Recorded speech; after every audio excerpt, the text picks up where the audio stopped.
देखेंगे कुरिन्थियों के नाम दूसरी पत्री 5 अध्याय और 17। 2 Corinthians chapter 5 verse 17। कुरिन्थियों के नाम दूसरा खत और 5 बाब का 17 कलाम हम देखेंगे। और आज का वचन हमारे जीवन के लिए, इस पूरे वर्ष के लिए, हर एक के लिए आशीषित हो, यही हम परमेश्वर से दुआ करेंगे। और आज का जो शीर्षक है वो है new things in the new year. नई सृष्टि में, नए वर्ष में नई चीज। आइए हम वचन देखते हैं। दूसरा कुरिन्थियों 5 अध्याय का 17 पद। 2 Corinthians chapter 5 verse 17। इसलिए यदि कोई मसीह में है तो वह नई सृष्टि है, पुरानी बातें बीत गई, देखो सब बातें नई हो गई है। और सबसे महत्वपूर्ण वचन यहाँ पर है, उसको मैं उर्दू में भी पढ़ूंगा। और यहाँ पे कलाम कहता है, देखिए, इसलिए अगर कोई मसीह में है तो वह नया मखलूक है, पुरानी चीजें जाती रही, देखो वह नई हो गई। प्रभु को धन्यवाद हो। और हमेशा ये वचन हम देखते हैं एक मनुष्य के नए जीवन के लिए, कि जब उसका परिवर्तन होता है तो उसके अंदर लिखा है कि पुरानी बातें बीत गई, पुरानी बातें बीत गई। यानी हमारे जीवन में कोई भी पुरानी बात बनी नहीं है, पुरानी बात निकल जा चुकी है।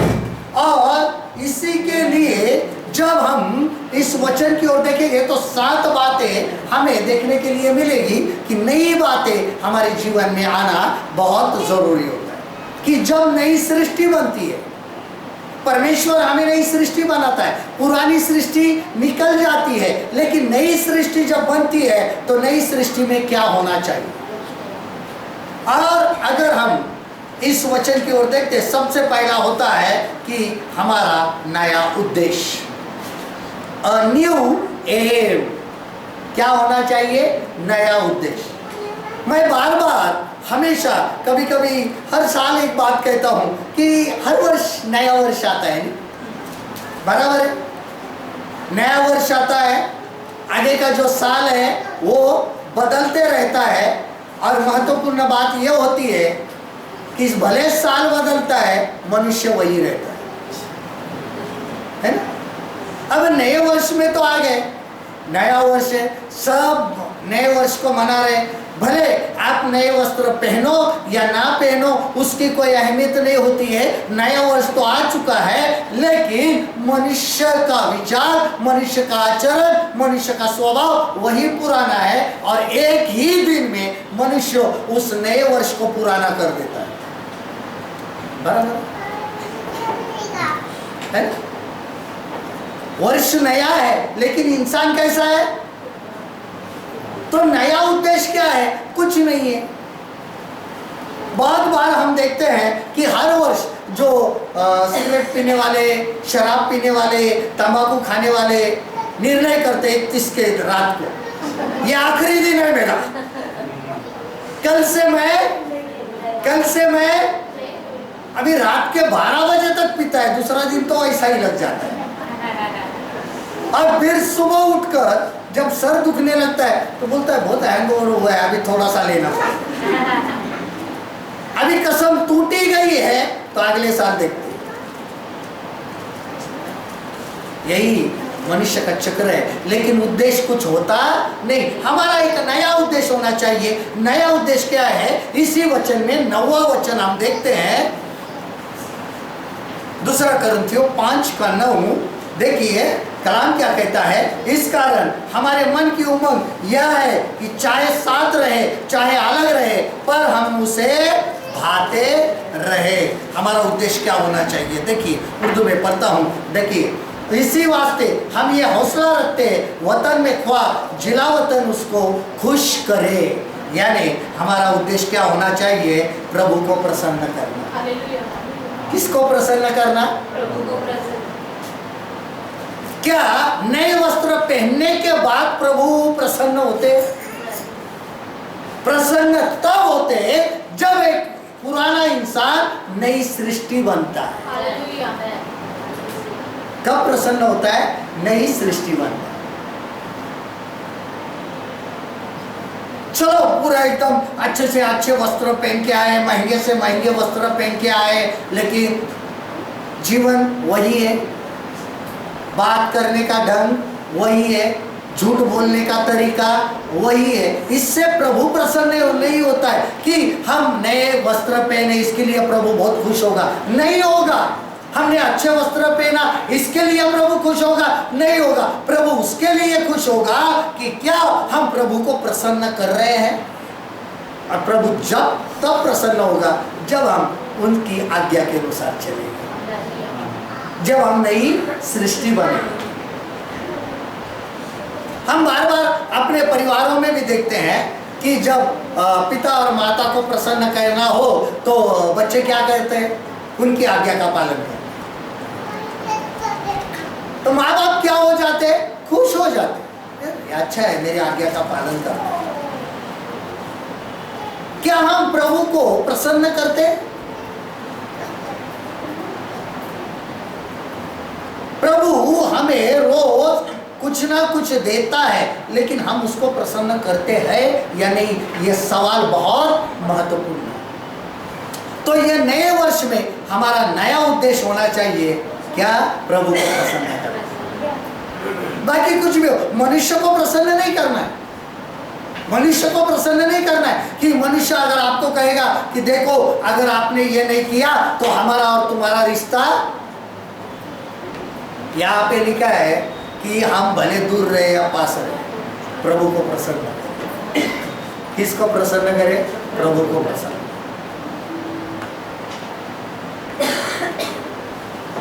बहुत बार हमें दिखाई देता है कि जो गैर मसीह से आते हैं, भाई तुम्हारा और हमारा रिश्ता, अब निर्णय बहुत कठिन होता है। ये निर्णय इतना आसान नहीं है, या तो प्रभु या तो परिवार, या तो प्रभु या तो परिवार। क्या निर्णय है? प्रभु किससे प्रसन्न होता है? और वही इंसान, जिस इंसान के लिए आप प्रभु को छोड़ोगे, कुछ साल के बाद वो मर जाता है, वो अपना साथ छोड़कर चला जाता है, इस दुनिया से निकल जाता है। लेकिन यहाँ पे प्रभु के साथ रहोगे तो वहां पे एक वचन है, ना तो मैं तुम्हें छोड़ूंगा, ना तो मैं तुम्हें त्यागूंगा, इस युग के अंत तक मैं तुम्हारे साथ रहूंगा। मनुष्य कब तक रहेगा? एक दिन, 2 दिन, या उसकी उम्र है उतना रहेगा, उसके बाद में। यही कारण है हमारा नया उद्देश्य कि हम किसको प्रसन्न करें? प्रभु को प्रसन्न करें, परमेश्वर को प्रसन्न करें, इंसान को नहीं। प्रभु को प्रसन्न करें। प्रभु जब प्रसन्न रहते हमसे और हमारे जीवन के अंदर जो कार्य प्रभु करते उसको देखकर फिर हमारे परिवार वाले प्रसन्न होते, वैसा नहीं प्रसन्न होंगे। सही, फिर लोग क्या बोलते हैं घर के? नहीं, इसने सही रास्ता चुना है, इसने सही रास्ता चुना है, ये आप ठीक है। ये पहला उद्देश्य नया।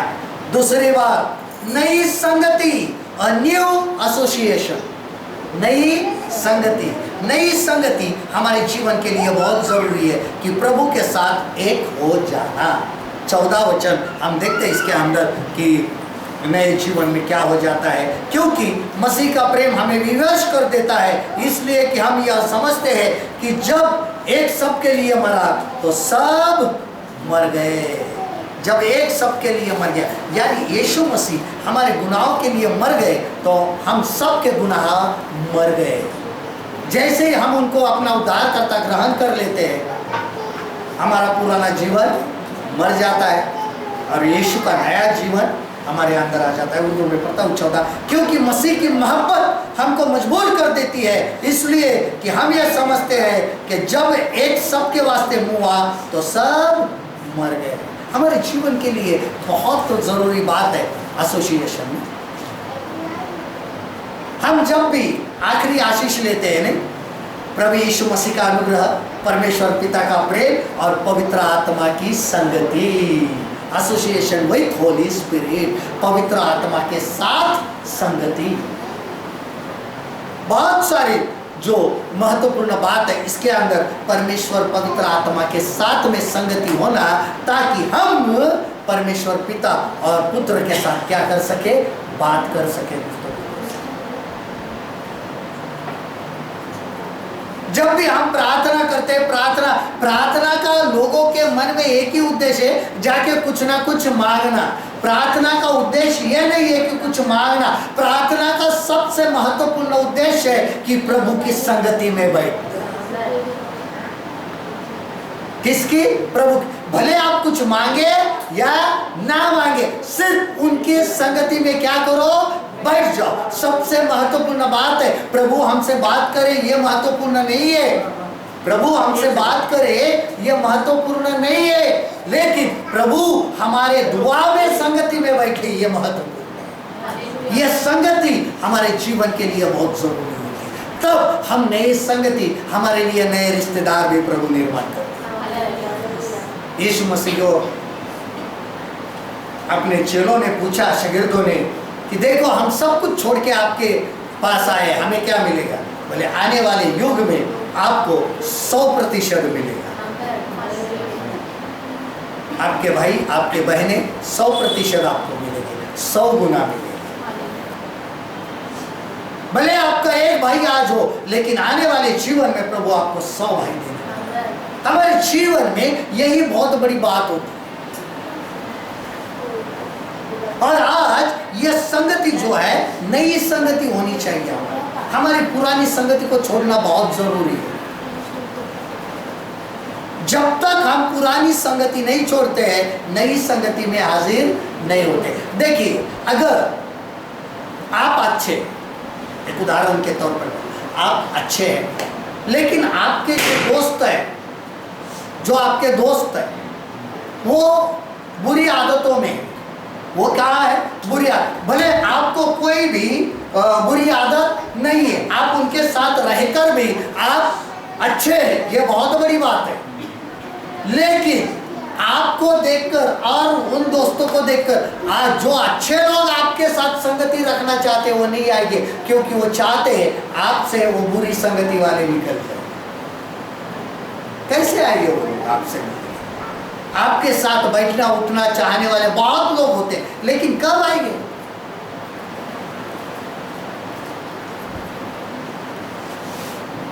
जब आपको एक निर्णय देना है कि आपकी नई संगति होना जरूरी है। और नई संगति कब बनती है?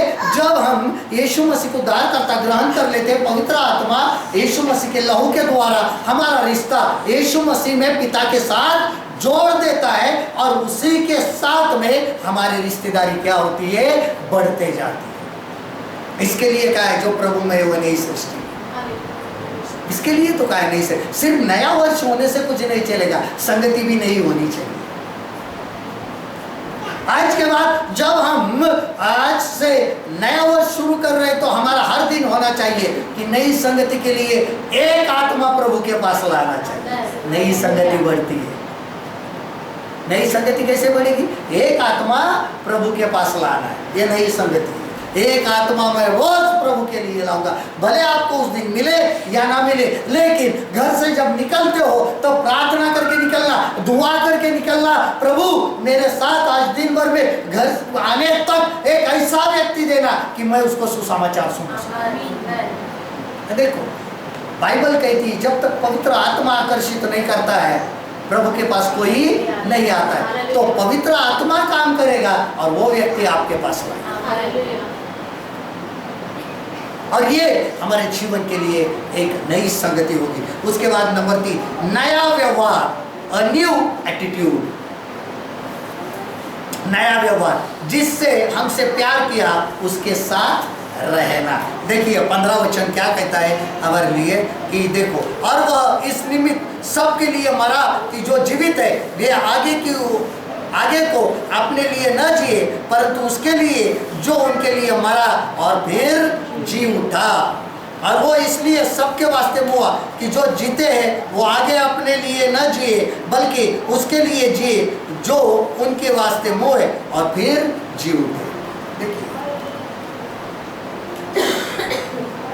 एक बहुत खूबसूरत पोस्टर था मेरे पास, और उसके ऊपर लिखा था, He died for me, I live for him। वो मेरे लिए मरा, मैं उसके लिए जीऊंगा। बहुत खूबसूरत बात, यही वचन है। वो तो हमारे लिए मर गया। देखो बहुत सारे लोग कहते हैं कि हम प्रभु के लिए क्या हो जाएंगे, मरेंगे। मरना आसान है, जीना बहुत मुश्किल है। मरेंगे ना प्रभु के लिए, एक ही वक्त में गर्दन कट जाएगी, सीधा तीसरे स्वर्ग में। कहां पे? Third heaven. लेकिन जीकर तीसरे स्वर्ग में जाकर बताओ प्रभु के लिए।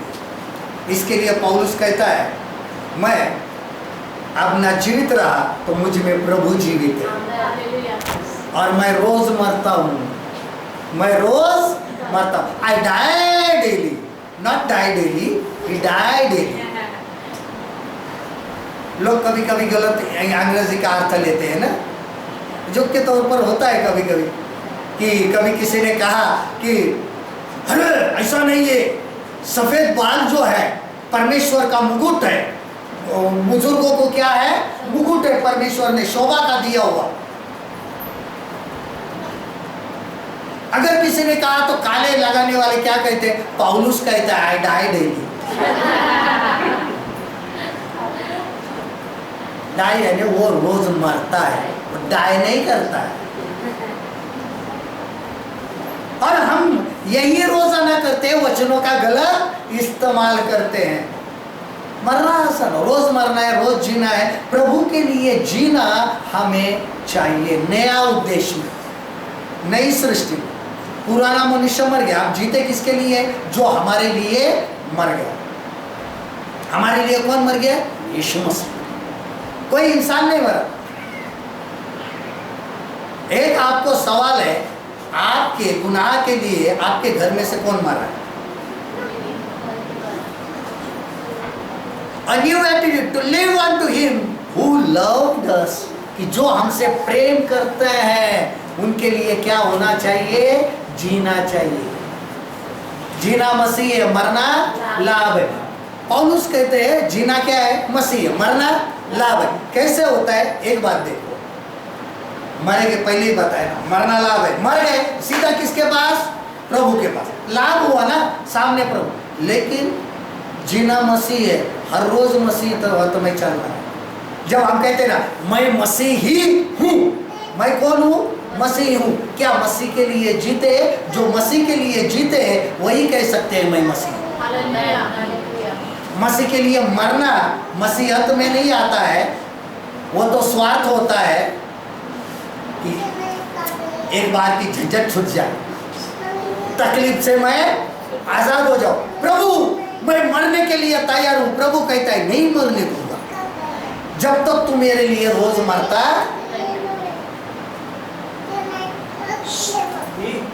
जब तक अय्यूब की औरत के जैसे कोई कहता नहीं है कि तू क्यों उसको कर रहा है, ये हमारा रोज का मरना है। जब तक कोई पति प्रभु के लिए आपको सताता नहीं है, तब तक ये आप मसीहत में नहीं है। आपको जब सता होगा और आप रोज मरोगे तब रोज जियोगे। जब रोज मरोगे तब रोज जियोगे, क्योंकि यही अनंत काल का क्या है? रिश्ता है। हमें जो तकलीफ होती है ना, लोग कभी कभी कहते हैं कि तुम क्या बन गए हो? मसीह इतनी खूबसूरत नहीं कहते, क्रिश्चियन बन गए। मुंह बहुत गंदा होता है उनका, ऐसा लगता है उन्होंने कोई गंदगी की बदबू आई है उनको, क्रिश्चियन लोगों का नाम लिया। इसके लिए यीशु मसीह ने कहा था कि तुमको तब पता चलेगा जब तुम्हें मेरे कारण सताया जाएगा। अभी नहीं पता चलेगा मसीहत क्या है। लोगों को मसीहत क्या लगती है? यस, अभी क्रिसमस गया,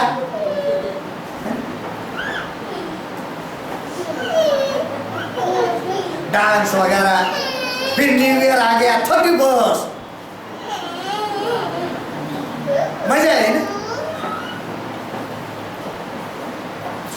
मैं हमेशा कहता हूँ किसी को पूछने पर, भाई वो मसीही नहीं, वो मसीही नहीं। अगर मसीह बनना है तो हमें ये सब कुछ छोड़ना पड़ता है। हर रोज निंदा सहन करनी पड़ती है, हर रोज आपको बुरा कहा जाएगा, तब हम मसीहत में रोज जीते हैं और रोज मरते हैं, तब तक नहीं। उसके बाद नए कार्यक्रम और न्यू एक्टिविटी, रोज नए काम करना। अभी रोज नए काम, रोज नया काम क्या है मालूम है? विश्वास से चलना, to walk by faith, to walk by faith. देखिए 7वां वचन क्या कहता है? क्योंकि हम रूप को देखकर नहीं पर विश्वास से चलते हैं। देखिए, क्योंकि हम ईमान पर चलते हैं, न कि आंखों देखे पर। देखने के बाद तो कोई भी विश्वास करेगा। विश्वास की व्याख्या क्या है? कि अनदेखी वस्तुओं का प्रमाण, अनदेखी वस्तुओं का प्रमाण। जब हम प्रार्थना करते हैं तो ये मिलने वाला है, ये मेरी आशा है, लेकिन मिल चुका है, ये मेरा विश्वास है। वो देखो, वो मिल चुका है। मिलेगा मिलेगा मिलेगा तो सबको पता है, मिल चुका है एक विश्वासी कहता है। और यही होता है रोज का नया कार्यक्रम, यानी न्यू एक्टिविटी। क्या है? रोज मिल चुका है, रोज मिल चुका है, रोज मिल चुका है। मिलेगा नहीं, मिल चुका है, विश्वास की व्याख्या। हम हमेशा प्रार्थना करते हैं, प्रार्थना के बाद एक शब्द आता है आमीन। बहुत महत्वपूर्ण शब्द है, मालूम है आपको? आमीन का अर्थ होता है ऐसा ही हो। लेकिन इस आमीन को प्रभु का भी आमीन होना जरूरी होता है। और जब हम आमीन कहते हैं तो प्रभु का आमीन आने तक हमें धीरज नहीं होता है। फिर हम क्या कहते हैं? देखते हैं आप प्रभु कब सुनता है। आमीन के बाद हमारा शब्द क्या होता है? देखते हैं आप प्रभु कब सुनता है। और जैसे हम इस वाक्य को दोहराते हैं, प्रभु बोलता है आमीन। प्रभु कहता है आप देखते रहे बेटा। इंतजार करना, क्या करना? इंतजार। जब हमने आमीन कहा है तो मुझे मिल चुका है। मिल चुका है ये क्या है? विश्वास है। मिल चुका है ये क्या है? विश्वास है। अभी हम ये क्यों कर रहे? कब मिलेगा? मिल चुका है ना, एक्ट लाइक दैट। हमें उस तरीके से चलना है। मिल चुका है, चलो। लेकिन मांगने के भी क्या मांगते हो ये भी जरूरी है ना? जब कभी कभी लोग बड़ी बड़ी बातें मांगते, अरे मैं मर्सिडीज मांगूंगा। क्या मांगूंगा? प्रभु मर्सिडीज देगा भी। देखो, वो देगा नहीं ऐसे नहीं है, प्रभु मर्सिडीज देगा भी। लेकिन क्या आपकी हैसियत है उसके अंदर पेट्रोल भरने की? अभी 110 रुपये लीटर है, मोटरसाइकिल में नहीं भरते, मर्सिडीज में कब भरेगी? मर्सिडीज 1 लीटर पेट्रोल में 4 किलोमीटर जाती है। जब तक उसकी टंकी फुल नहीं होती वो गाड़ी का कोई फायदा नहीं है। यानी एक टंकी में कितना है पेट्रोल? 40 लीटर। अभी 100 रुपये लीटर पेट्रोल है तो कितना हो गया? रोज का कितना पेट्रोल? और पगार कितनी है महीने की? 15,000। प्रभु भी कहते हैं भैया सोच समझ के मांगना।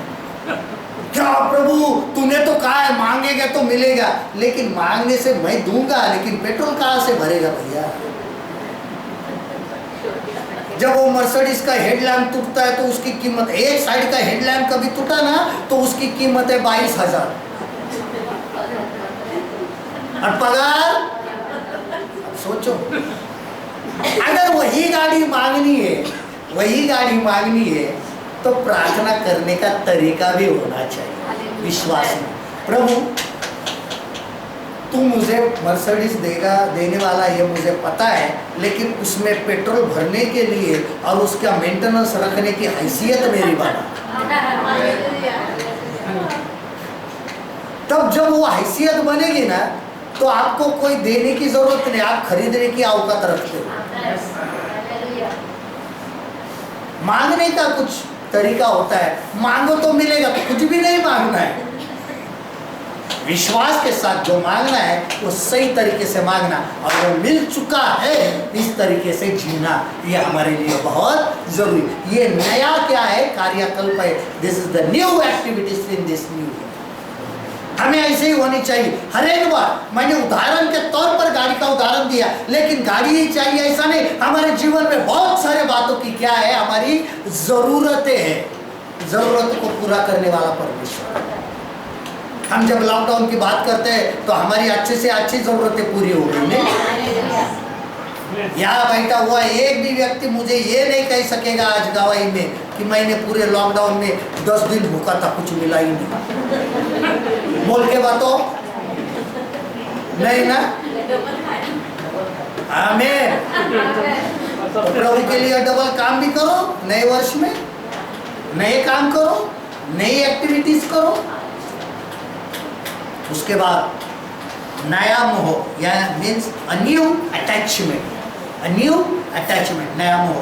मसीह के प्रेम में मिल जाना। 14 वचन जब कहता है कि देखिए, क्योंकि मसीह का प्रेम हमें विवश कर देता है। क्या कर देता है? विवश कर देता है। देखिए उर्दू में पढ़ता हूँ, क्योंकि मसीह की मोहब्बत हमको मजबूर करती है। विवश होना, मसीह के अंदर विवश होना, मसीह के प्रेम के लिए विवश होना। नया मोह, हमें जैसे दुनिया का मोह होता है, अटैचमेंट होती है, वो छोड़कर हमें मसीह के प्रेम के साथ अटैच होना है।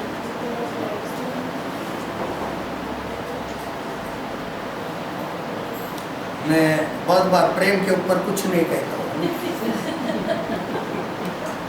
To be fused, to be fused by the love of Christ. Fused जो शब्द है, मजबूर होना, अटैच होना। जब हम कहते हैं ना कि लड़ गए, फ्यूज गए, लगता है हमारे भी कभी कभी पाप की वजह से फ्यूज उड़ती है। परमेश्वर के प्रेम से कभी कभी अलग होती है, लेकिन बाइबल कहती हमें परमेश्वर के मोहब्बत से कौन अलग कर सकेगा? क्या तलवार, क्या बीमारी, क्या बुराई, क्या गहराई, क्या ऊंचाई? नहीं, प्रभु के प्रेम से हमें कोई भी अलग नहीं कर सकता है। ये अगापे लो है। कौन सा लो है? 4 प्रकार के प्रेम है। कितने? पहला, माँ बाप का मतलबी। मतलबी क्या? जब हम बूढ़े हो जाएंगे तो ये हमें संभाले। आज के दिन तो छोड़ ही दो, हालांकि करना है लेकिन करते। दूसरा प्रेम है स्वार्थी, मियां बीवी का। वहां पे लेन देन होते हैं। क्या होता है? तू ये करेगा तो मैं ये करूंगा, बराबर है। बीवी कहती, बीवी ने कुछ मांग लिया तो पति क्या कहता है? तूने किया था मेरे लिए। और पति ने मांगे तो बीवी बोलती मैं क्यों दूं? तुमने कभी दिया था क्या मुझे? पहला कुरिन्थियों का 13 अध्याय अगर पढ़ेंगे तो पूरी रीति से प्रेम के ऊपर है। प्रेम क्या है? प्रेम डहा नहीं करता, गुस्सा नहीं करता है, बदअज़मी नहीं करता है। क्यों? क्योंकि प्रेम जो है अगापे है, अनकंडीशनल है, कोई शर्तें नहीं होती। हमने जब एक दूसरे से प्रेम करते तो शर्तों पे प्रेम करते नहीं। क्या प्रेम होता है? तू करेगा तो मैं करेगा तो सामने वाला बोलता तू करेगा तो मैं। तूने 10 रुपए का देगा तो ही मैं 5 रुपए का दूंगा।